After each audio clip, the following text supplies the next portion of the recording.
Blossom here. Today I'm going to show you an easy breakfast recipe which is famous in Maharashtra, where you use beaten rice as a part of the dish. If you've seen my potato recipe, I've shown you how I cook my potatoes and make it look like it's fried. So even in the poha recipe, normally they deep fry the potatoes and then they mix it with the beaten rice and the spices. But I don't like deep frying my potatoes because I think it's unwanted oil. So I've already chopped the potatoes into small sizes. You can go smaller as well, but what happens is once you cut it very small, then by the time it's cooked it becomes smaller. So I like it this size. The oil is hot now. I'm just going to add it.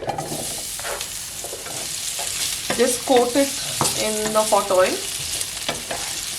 Add some salt only for the potatoes right now, so that when it's getting cooked, the potatoes get salted as well. Stir it so that all the salt gets distributed evenly. And now add some water. This is just room temperature water. Like in the other recipe, as I told you earlier, this is to cook the potato, as well as once the water evaporates, it will get coated by the oil and it will give it the fried effect. Cover it so it will cook evenly. So while the potato is cooking, there's something else that you need to do with the beaten rice. This is a beaten rice. If you can see, it's a little thick. It's not the thin version. See, this is the flattened thin rice and this is a thick rice. Normally for poha, you don't use thin beaten rice, you use thick beaten rice. If you use thin beaten rice, the water will just get absorbed and will become very soggy. So I've taken almost like 2 cups of poha. What we're doing here now is just moistening it.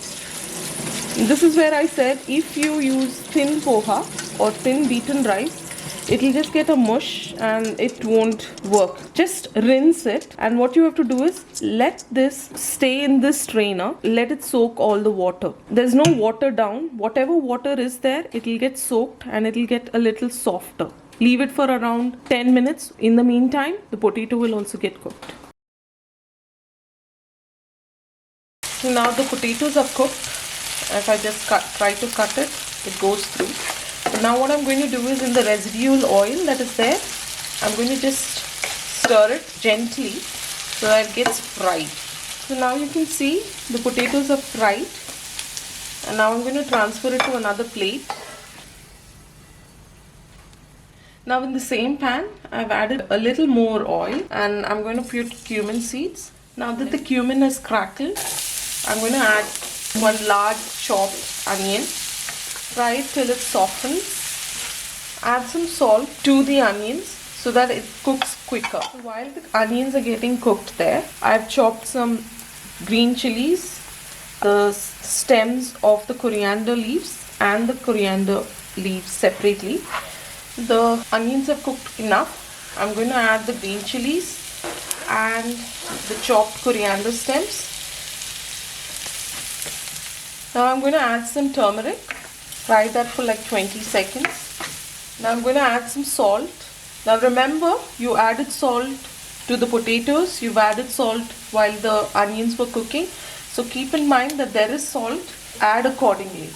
Now normally people do not add sugar, but I like to add a little bit of sugar because my neighbor used to add it. I ate poha from her house for the first time and she said she adds sugar.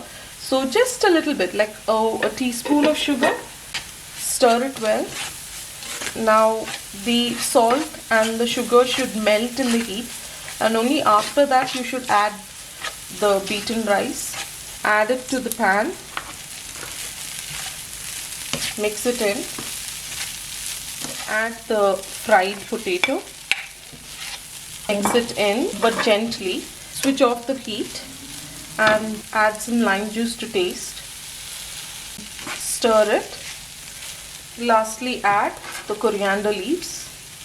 And this is an amazing recipe. It's very tasty.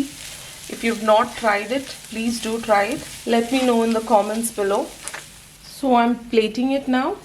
And don't forget to add a small dollop of ghee, which adds to the taste of it. So that's it for the recipe. Hope you enjoy making it.